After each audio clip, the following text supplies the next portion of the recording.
Então, primeiro livro dos Reis, capítulo de número 17, primeiro Reis, capítulo 17, a partir do versículo 1, que diz assim a palavra do Senhor. Então, Elias, o tisbita, dos moradores de Gileade, disse a Acabe: Vive o Senhor, Deus de Israel, perante cuja face estou, que nestes anos nem orvalho, nem chuva haverá, senão segundo a minha palavra. Depois veio a ele a palavra do Senhor, dizendo: Retira-te daqui e vai para o oriente e esconde-te junto ao ribeiro de Querite, que está diante do Jordão. E há de ser que beberás do ribeiro, e eu tenho ordenado aos corvos que ali te sustentem. Foi, pois, e fez conforme a palavra do Senhor, porque foi e habitou junto ao ribeiro de Querite, que está diante do Jordão. E os corvos lhe traziam pão e carne pela manhã, como também pão e carne à noite, e bebia do ribeiro. E sucedeu que, passados os dias, o ribeiro secou, porque não tinha havido chuva na terra. Então veio a palavra do Senhor, dizendo: Levanta-te e vai para Serepta, que é de Sidom, e habita ali. Eis que eu ordenei ali a uma mulher viúva que te sustente. Então ele se levantou e foi a Serepta, e, chegando à porta da cidade, eis que estava ali uma mulher viúva, apanhando lenha, e ele a chamou. E lhe disse: Traze-me, pois, peço-te, num vaso um pouco de água que beba. E indo ela a trazê-la, ele a chamou e lhe disse: Traze-me agora também um bocado de pão na tua mão. Porém ela disse: Vive o Senhor teu Deus, que nem um bolo tenho, senão somente um punhado de farinha numa panela e um pouco de azeite numa botija. E vês aqui, apanhei 2 cavacos e vou preparar-o para mim e para o meu filho, para que o comamos e morramos. E Elias lhe disse: Não temas.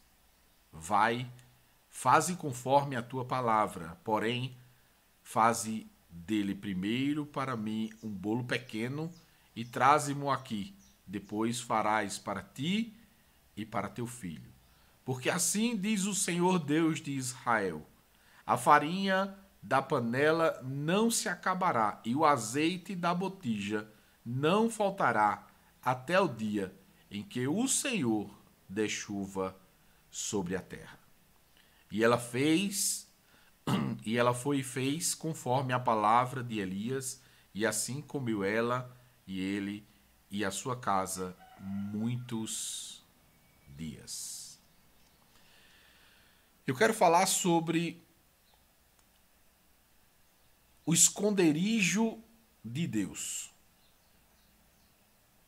Nós vamos falar hoje sobre o esconderijo de Deus.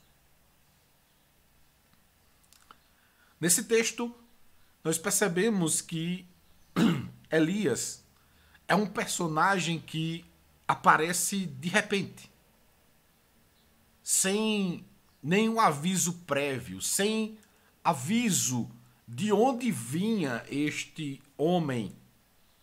Ele aparece já de repente, já se falando que ele vinha de Tisbe,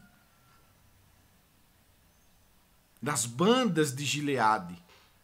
E ele já veio com sangue no olho já para trazer uma mensagem da parte do Senhor. Há um homem que estava pervertendo o povo de Israel por conta de não seguir os conselhos de Davi, o seu pai. E claro, não era um pai imediato, mas pai de geração.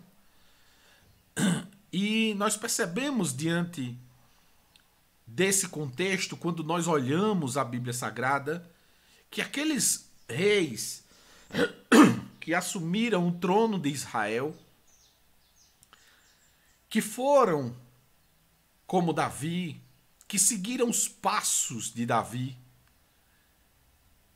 que obedeceram a palavra do Senhor, que obedeceram os mandamentos, o juízo de Deus, eles foram bem.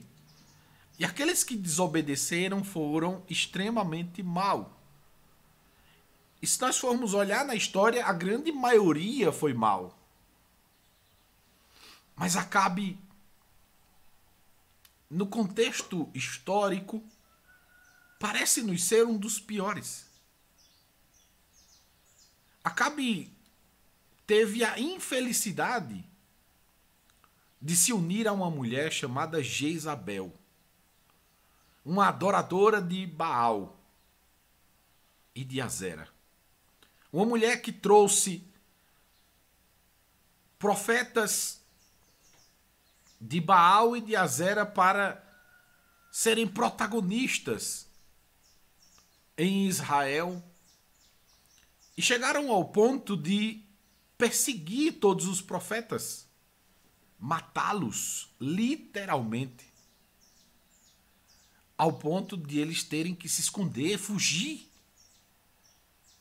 E foi justamente isso que aconteceu com Elias. Quando Elias veio e falou a Acabe o juízo que Deus estava trazendo sobre a terra, que era justamente de não ter chuva nem orvalho,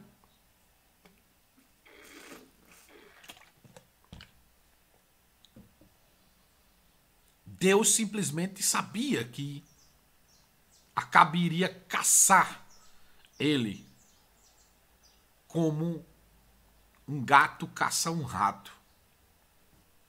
O que é interessante é que se você ler o capítulo 18, você vai perceber que tem um homem que diz assim: olha, o meu senhor Acabe mandou procurar você em todos os reinos da terra.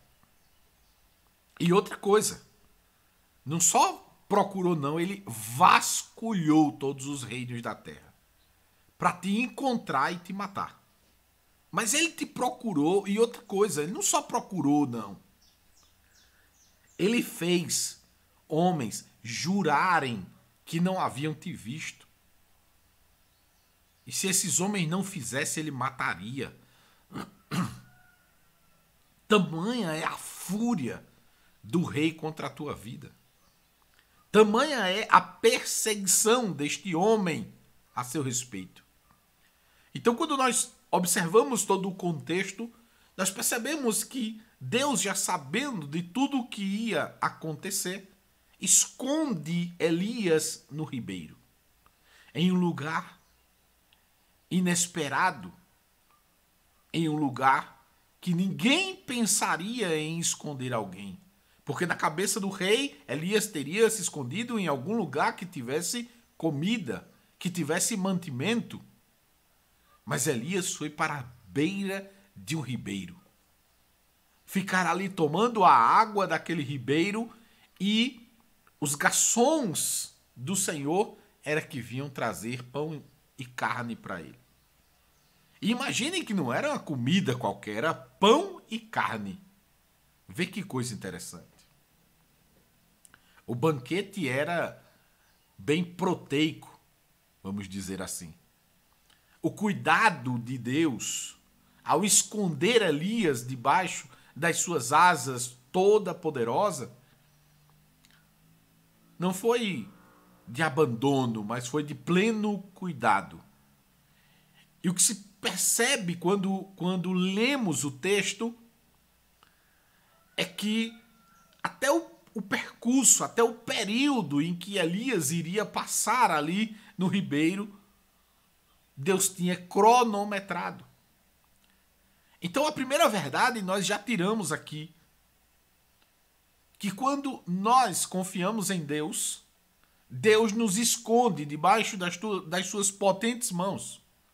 e ele nos sustenta pelo tempo necessário para que nós estejamos bem. O grande problema de muitas pessoas é não quererem confiar no Senhor. Mas aqui no contexto nós percebemos que Elias simplesmente seguiu o passo a passo daquilo que Deus tinha feito. Elias só saiu do ribeiro quando o Senhor mandou ele sair do ribeiro. E olhe que a água estava acabando.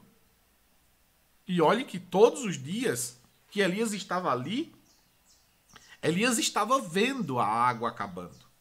Não apenas pela tomada de água de Elias, mas também pelo o forte calor que evaporava a água. Mas Deus estava cuidando de Elias.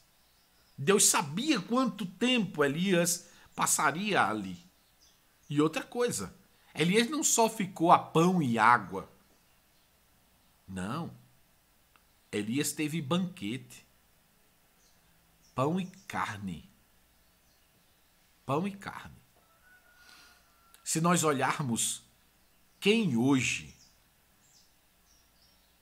em um estado de pobreza, vamos dizer assim, que esse era o estado que Elias estava ali, à mercê, não tinha dinheiro para comprar comida, não tinha supermercado para escolher. Então ele estava em uma extrema pobreza, vamos dizer assim, porque ali ele estava literalmente dependente.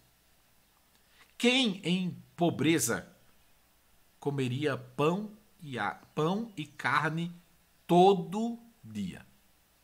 Quem em pobreza comeria pão e carne todo dia? E aí é interessante que, nesse contexto, Deus não se utiliza de pessoas.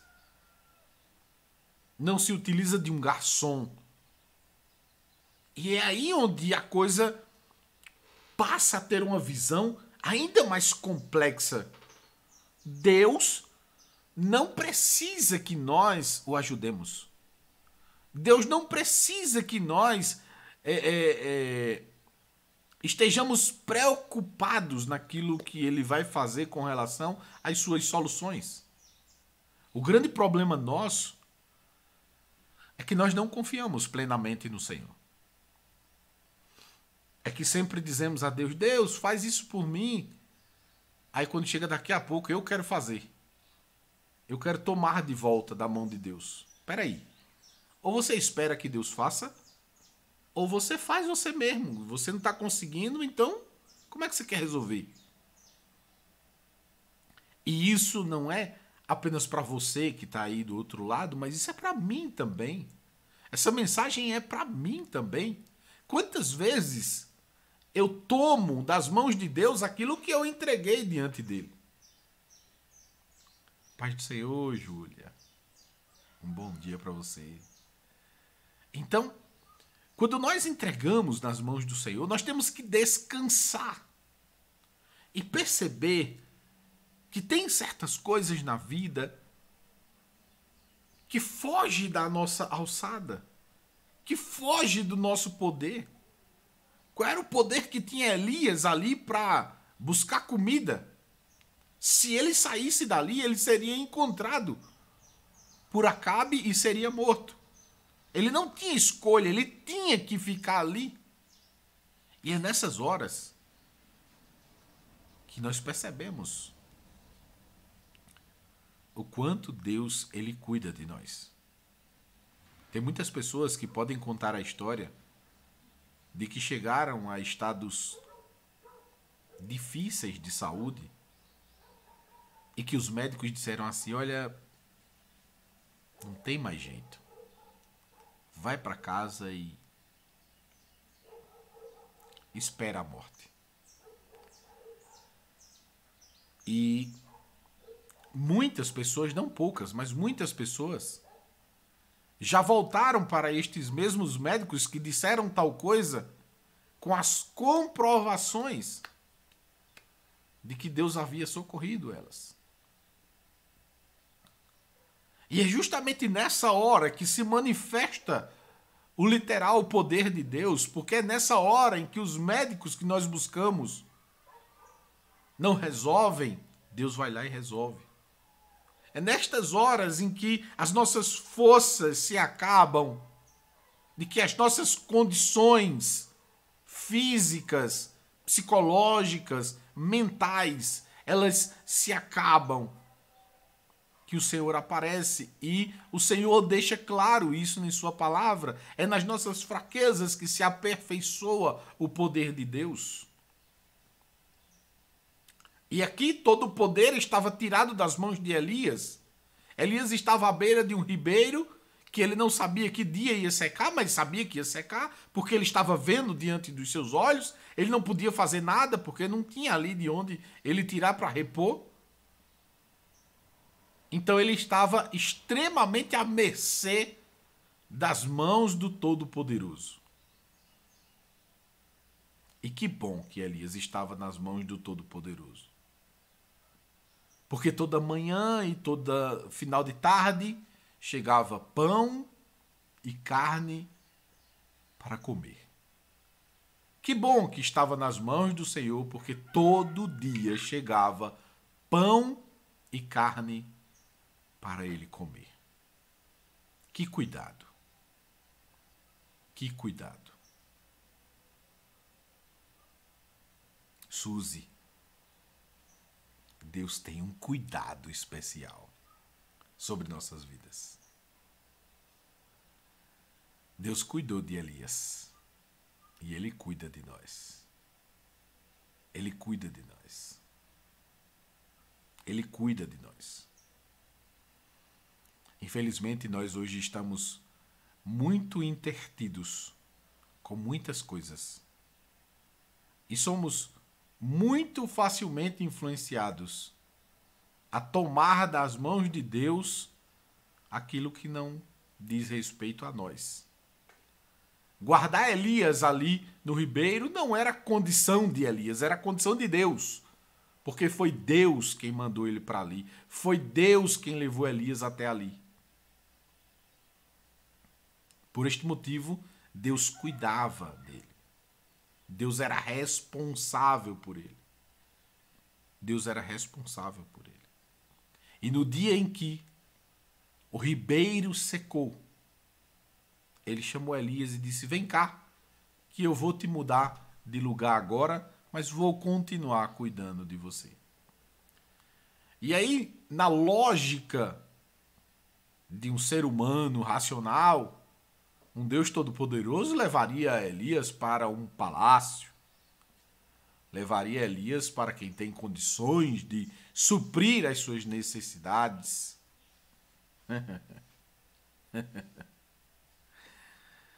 Mas Deus leva Elias justamente para uma viúva que só tem um punhado de farinha para fazer um bolo para ela e para o filho e esperar a morte. Ah, Senhor. Ah, Senhor. Que o Senhor nos leve a exercitar a fé. Não a fé de Elias, talvez, que seja muita para nós, mas a fé daquela viúva que estava catando os seus cavacos para acender um fogo e fazer um bolo para ela e para o seu filho e esperar a morte. Essa era a esperança daquela mulher que estava recepcionando Elias. Fazer um bolo e esperar a morte. Trágico o Senhor levar Elias a ser cuidado por uma mulher que estava com esperança como essa. Mas eu volto a repetir. Deus cuida de nós. Deus cuida de nós. Deus cuida de nós. Elias chega até aquela mulher e diz assim: olha, me dá água aí. Estou com sede. E aí ela vem trazer a água para o homem de Deus. O que é interessante é que ela já reconhece que é um homem de Deus. Ela já sabe que é um homem de Deus. E ela dá água para ele e ele diz assim, olha, dessa farinha aí, faz um pão para mim aí. Aí ele disse, oxi, esse punhado aqui só dá para fazer um bolo para mim e pro meu filho e nós vamos morrer.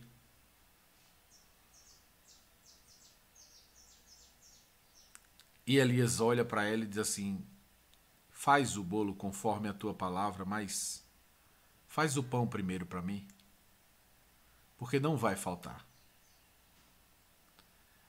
O que é interessante é que a Bíblia não nos traz detalhes de como não faltou. O que é importante saber é que não faltou nem azeite, nem farinha naquela casa. O que é importante saber é que não faltou absolutamente nada naquela casa. E na casa que o Senhor estende as mãos, ela não falta nada. E eis aqui alguém que pode dizer algo a esse respeito. Em 2007, quando eu me converti, quando eu entreguei a minha vida para Jesus, eu passei por um período extremamente difícil. E por incrível que pareça, depois que eu me converti, eu fiquei sem trabalho. E foi um período extremamente difícil e tenso na minha vida. E uma das coisas que eu sempre tive em mim, eu nunca tive facilidade de pedir. Nem pedir ajuda, nem pedir socorro, nada. Eu acho que sempre foi, sei lá, eu acho que é um orgulho meu. Não sei, pode até ser.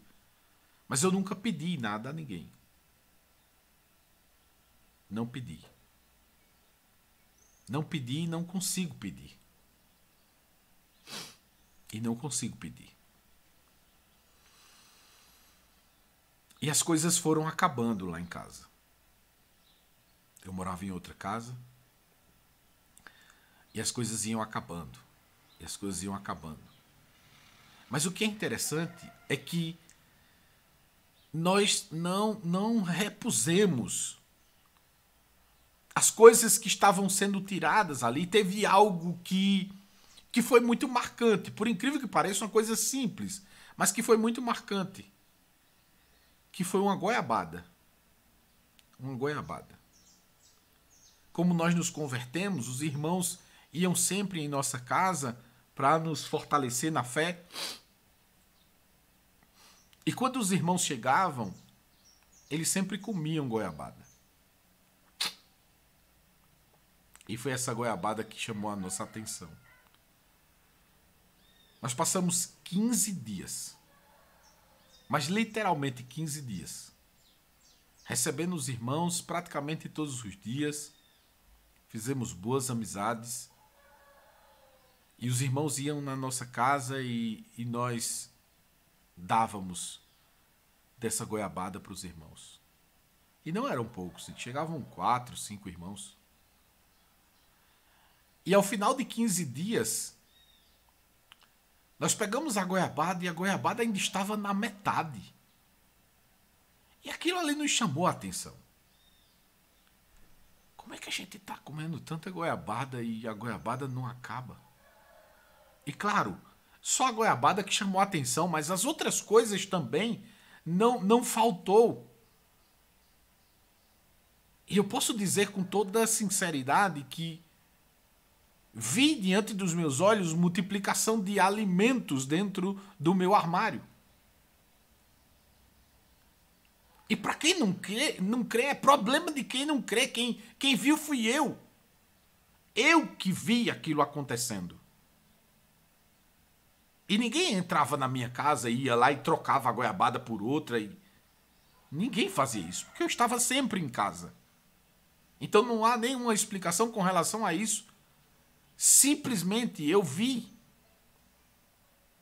Deus multiplicar o alimento.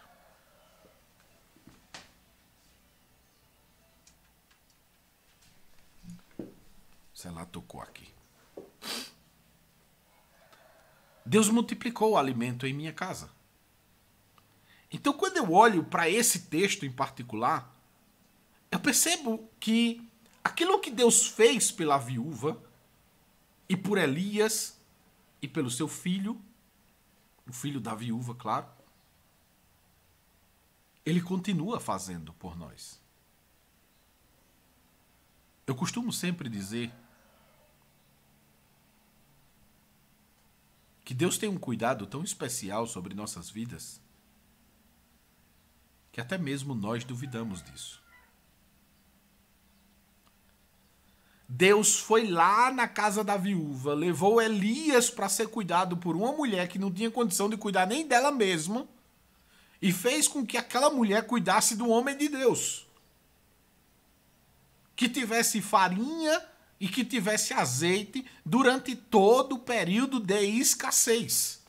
Enquanto todos estavam na escassez, Elias, a viúva e o seu filho estavam na fartura de estarem debaixo nas mãos do Todo-Poderoso. Porque quando nós estamos diante de Deus, quando nós estamos debaixo do seu favor, Deus não abunda, mas ele transborda as nossas vidas. Mas literalmente transborda as nossas vidas. O grande problema de muitos não desfrutarem desse transbordo de Deus é a falta de confiança em Deus. É a falta de confiança em Deus. E eu posso dizer a você com toda clareza de que Deus nunca nos abandona. Nunca. Nós podemos abandoná-lo, mas ele nunca nos abandona. Nunca. Eu passei períodos difíceis em minha vida. Períodos extremamente difíceis, de provação, de dificuldade. Mas eu sempre dependi de Deus.